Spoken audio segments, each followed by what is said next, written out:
Litigio sustantivo. El foro pensado para orientarte sobre tus obligaciones y derechos legales en la equidad de la ley.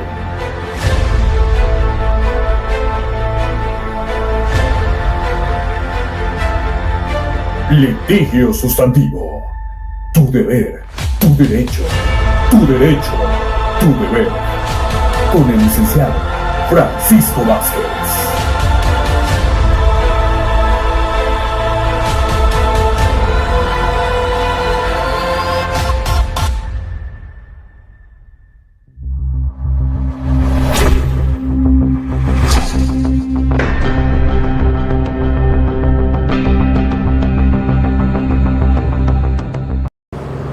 Bienvenidos a Litigio Sustantivo, tu derecho, tu deber, tu deber, tu derecho. El espacio pensado para orientarte en la solución de tu problema jurídico. Hoy tenemos el tema ¿qué hacer cuando eres detenido? Con el maestro Juan Carlos Espinosa, catedrático del Centro Universitario Java, plantel Chachapa. Maestro, ¿cómo estamos? Buenos días. Buenos días, un gusto estar aquí con ustedes, muy amable. Gracias. Pues maestro, como comentábamos con el auditorio, muchas de las veces cuando eres detenido por policía, ¿qué hacemos? ¿Qué derecho tenemos cuando somos detenidos? Bueno, principalmente recalcar el punto que a pesar de la situación que nos encontremos, nosotros estamos protegidos por derechos que sí o sí deben ser respetados. A veces caemos en la postura de que al ser detenidos, pues bueno, pueden disponer a su antojo este tipo de personas, cuando la realidad es todo lo contrario. Tenemos derechos en cualquiera de esos momentos. ¿Qué derechos principalmente tenemos? ¿Nos pudieran mencionar? Claro que sí, tenemos el derecho a la presunción de inocencia, que debe prevalecer por sobre todas las cosas. Esto es que debemos ser tratados como inocentes hasta que se nos demuestre todo lo contrario. Obviamente, oídos y vencidos en un juicio como tal. Pero digamos que de entrada debe respetarse ese derecho como toda persona y recibir el trato como persona libre y como persona que no ha sido o no ser mal visto en ese sentido como una persona culpable sin antes haber sido sometido a un juicio. Maestro, ¿cómo distinguir si me van a llevar a un juez calificador o me van a llevar al Ministerio Público?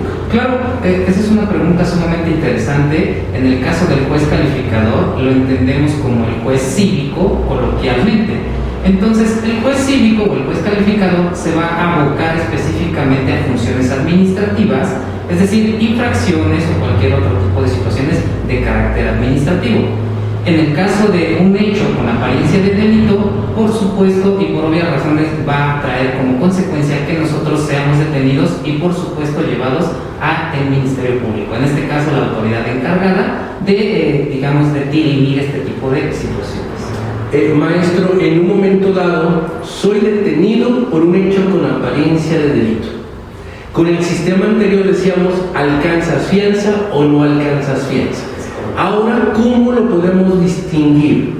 Si me detienen, me llevan al Ministerio Público, ¿voy a poder salir o definitivamente me van a llevar a la cárcel?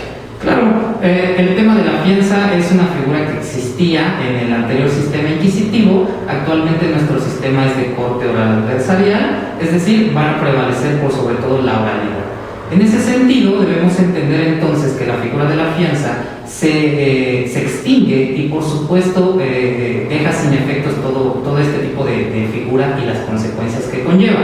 Esto es, pasa a existir o surge la figura de la reparación del daño, ¿no? En ese sentido vamos a entender que la figura de la reparación del daño va a surgir como un medio para tratar de resarcir todo el daño que se ha sido o que ha sido ocasionado a la esfera jurídica de la persona que sustenta el carácter de víctima u ofendido.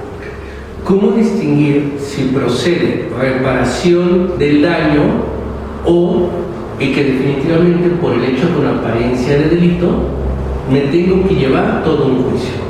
Claro, es fácil en ese sentido distinguir, puesto que nosotros en el tema de la figura de la reparación del daño, nosotros tendemos a mal emplearla o mal utilizarla, ¿no?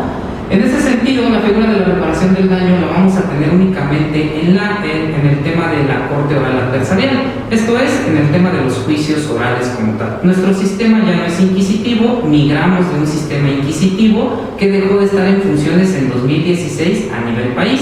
Pasamos a estar de 2016 a la fecha con un sistema de corte oral adversarial. Es decir, estas figuras de la fianza ya no existen como tal, sino que ahora subsiste todo esto de lo que les comentaba de los juicios orales. Es decir, nuestra terminología como nuestro modo de justicia pasó de ser inquisitivo a ser uno de corte oral adversarial. En un momento dado, soy detenido, me llevan al Ministerio Público y es un delito que no amerita llevarse todo el juicio porque no es de los establecidos con prisión oficiosa. Procede, como bien dice, la reparación del daño. ¿Es correcto? ¿En qué delitos, en qué hechos con apariencia de delito procede esa reparación del daño a través del famoso acuerdo reparatorio? Es correcto.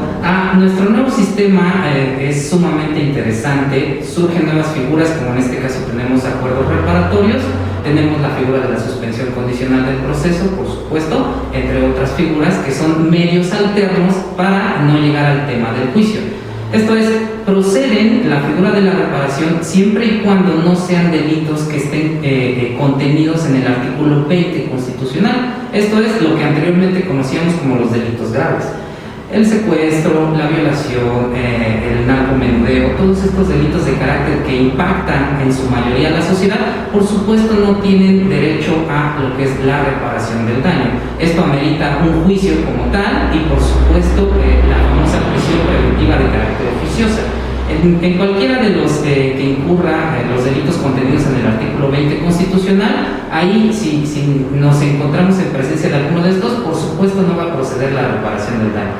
Digamos, esa es la regla base para poder saber y conocer qué delitos son los que de entrada no tienen este beneficio exclusivo y sumamente interesante del nuevo sistema. Por exclusión, todos los demás sí proceden. Por ejemplo, cuando chocan, voy conduciendo mi vehículo, choco cuando causo algún daño en propiedad ajena, porque con el mismo coche le tumbé la barra, le tumbé el zaguán al vecino. En ese tipo de delitos y en cuáles otros sí procede ese acuerdo reparatorio, y por supuesto la persona no iría a la cárcel. Claro, es correcto. Bien, en el caso de esa pregunta es interesante, puesto que yo mismo con lo que les comenté, cualquiera que no esté contenido dentro de los delitos del 20 constitucional, se entiende por regla general que accede a una reparación del daño. Esto es, puedo pagar, resarcir el daño y evitar el proceso judicial como tal. Es decir, me ahorro todo un juicio largo y por supuesto largo y costoso, ¿no? En ese sentido, los delitos se entiende que los de menor impacto son los que van a poder alcanzar estas figuras en el caso de los acuerdos reparatorios o la suspensión condicional del proceso. Son figuras que en nuestro nuevo sistema es sumamente interesante, les permite el acceso como tal y bueno, en estricto sentido tiene algunas reglas que debemos seguir en el caso de los acuerdos reparatorios. Por ejemplo, en el caso de un choque, se entiende que es un delito de menor impacto siempre y cuando no haya en algún supuesto alguna víctima que haya sufrido una muerte como tal, es decir, que no haya un fallecido. Porque en ese supuesto entonces entraríamos en los que incurre el 20 constitucional y por supuesto ya no tendría el acceso a la reparación del daño. Todos los demás se entiende por regla general, sí se pueden, existen algunas reglas generales y básicas para tener en mente, por ejemplo el tema de ser primo delincuente, que la pena no exceda por más de 5 años, entre otras características de carácter importante. En ese ejemplo que nos da de cuando se choca y muere una persona, el término jurídico lo maneja como un homicidio imprudencial. ¿Sí alcanza el acuerdo reparatorio o no lo alcanzaría? En el caso de que exista esta figura como tal de un homicidio, se le tiene como carácter de delito culposo. Es decir, no hubo la intención, pero al final del día surgió la consecuencia jurídica, en este caso, pues la muerte, ¿no? En ese sentido, el acuerdo reparatorio no procede. No procede en virtud de que se trata de una pérdida humana. Si bien es cierto, no hubo la intención de realizarlo, nuestra nueva normativa contempla esos hechos y dice, bueno, Si bien es cierto, fue un delito de menor impacto, de igual forma es cierto que la consecuencia jurídica producida es de carácter sumamente importante. Hasta que se haya, digamos, esclarecido correctamente todo el proceso, es como ya se llevará a cabo el correcto juzgamiento por parte de la autoridad. En este caso, el juez. Maestro, ya es detenido, llevado la persona al Ministerio Público y generalmente se manejaba, tienes que declarar. Correcto. El detenido también se le llama ahora declarar, o qué otro nombre tiene, como nos dice ya este sistema, ha cambiado mucha terminología, ha cambiado muchas palabras. ¿Qué es lo que se sugiere a la persona detenida?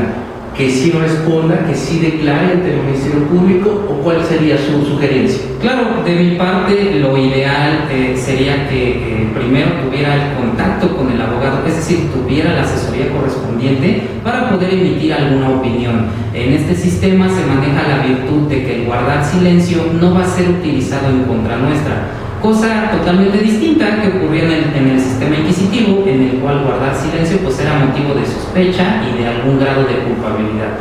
En este sistema es todo lo contrario, podemos guardar silencio, asesorarnos debidamente y posterior, si es todo, digamos, apropiado, podemos emitir una declaración. Se le sigue llamando declaración, en este caso se presenta el tema en la audiencia inicial, es la primera oportunidad que tenemos de emitir una declaración. Pero, ojo muy importante, lo tenemos a lo largo de todo el proceso. Es decir, si nosotros nos encontramos en una etapa diferente que no sea la inicial y queremos emitir nuestra declaración porque ya nos asesoramos y ya estamos correctamente bien centrados en lo que vamos a decir, lo podemos realizar aunque no estemos en la etapa, digamos, formalmente de emitir una declaración. Mencionó algo interesante, la audiencia inicial. Es decir, vuelvo a reiterar, es detenida la persona, llevada al Ministerio Público.